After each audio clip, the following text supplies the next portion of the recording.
لگ گئے دنیا کے پیچھے.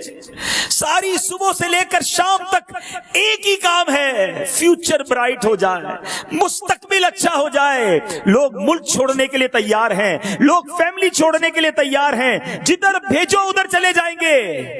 بس پیسے ملنے چاہیے, دنیا اچھی ہونی چاہیے. میں نہیں کہتا میٹھے اسلامی بھائیوں دنیا اچھی کرنے کی اور دنیا میں کمانا غلط ہے, مگر ایسا دنیا کے پیچھے بھاگنا کہ موت ہی کو بھلا بیٹھے, آخرت ہی کو بھلا بیٹھے, آخری ٹھکانے کو ہی بھلا بیٹھے.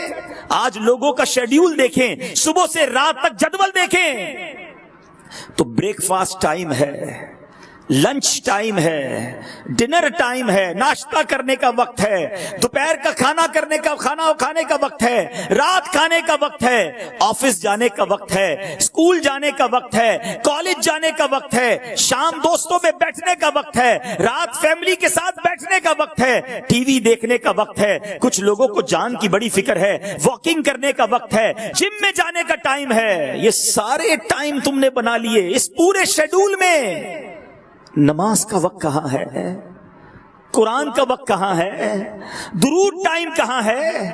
بتاؤ نا. صبح سے شام دنیا بہتر کرنے کا ٹائم بنا دیا. یاد رکھیے میٹھے اسلامی بھائیوں, مجھے اور آپ کو کوئی ایکسٹرا ٹائم نہیں ملے گا. ایسا نہیں ہوتا زندگی میں کہ جناب اگر مثال کے طور پہ کسی کی زندگی 50 سال ہے تو 45 سال بعد اس کو کوئی میسج آئے گا کہ جناب اب 5 سال رہ گئے, 45 سال دنیا تیاری کی, اب 5 سال قبر کی تیاری کر لو. ایسا نہیں ہوگا. موبائل کی کمپنی کی طرف سے میسج آتا ہے نا, آپ کا 90% ڈیٹا استعمال ہو گیا ہے, جلدی سے پیسے ڈلوا لو, 2 دن رہ گئے پیکج ختم ہونے میں, جلدی اپنا پیکج رینیو کروا لیں. میسج آتا ہے نا. زندگی میں کوئی ایسا میسج نہیں آتا ہے کہ جناب 3 دن رہ گئے توبہ کر لو, مسجد میں گزار لو, اللہ کو راضی کر لو, اب آخری دن ہے, آج دیکھو کہیں اور نہ جانا, فقط سجدے میں پڑے رہنا. نہیں, پتہ ہی نہیں ہوتا. انسان صبح گھر سے نکلتا ہے اور کہہ کر جاتا ہے کہ یہ والا کھانا بنانا شام آ کر کھاؤں گا, یہ والے کپڑے استری کر کے رکھنا میں رات آ کر دوستوں میں جانا یہ والے کپڑے پہنوں گا.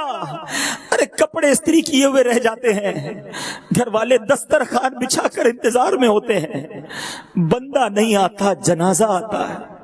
خبر آتی ہے کہ چلا گیا وہ شخص جو دوپہر ہمارے ساتھ تھا. آپ نے نہیں سنے یہ واقعات؟ یہ ساری باتیں ہمارے سامنے سے لوگ اٹھتے جا رہے ہیں, ہمارے رشتہ داروں میں لوگ اٹھتے جا رہے ہیں. کتنے لوگ ہیں جن سے آج ملنا ہو تو قبرستان جانا پڑتا ہے.